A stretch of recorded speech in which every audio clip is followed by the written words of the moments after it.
Coach, talk a little bit about why this guy's such a special athlete. You've not only had him in North Carolina State, but you had him when he was back up in New York. And, what's the difference between him and the other heavyweights? It's the commitment that he makes to being as good as he is. It's the fact that he's willing to put the time in and study the sport is what makes him special. I mean, he really does put a lot of time and energy outside of just training alone, and he studies and he critiques himself, and the one thing that he brings to the table, which is it's something that we're continuing to work on in our program, is confidence. And he goes out there and he believes in himself and what he's about and the training, and it shows when he goes out and wrestles, because he knows he's got a very offensive style of wrestling, and it shows when he's out there competing.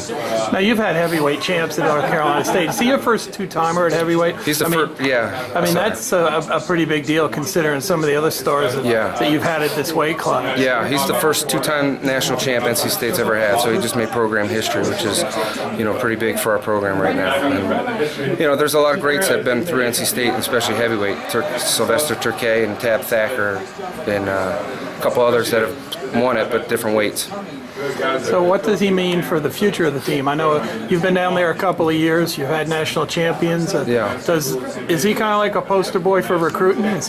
Yeah, I mean, he elevates everything. Confidence in the room. The guys, he's a leader because of what he does. And we have other guys now that have gotten on the podium here that are young. We redshirted Tommy Gant, who was around away from Place a year ago. So as we piece the program together, we're on track to do some very big things here in the next year or two.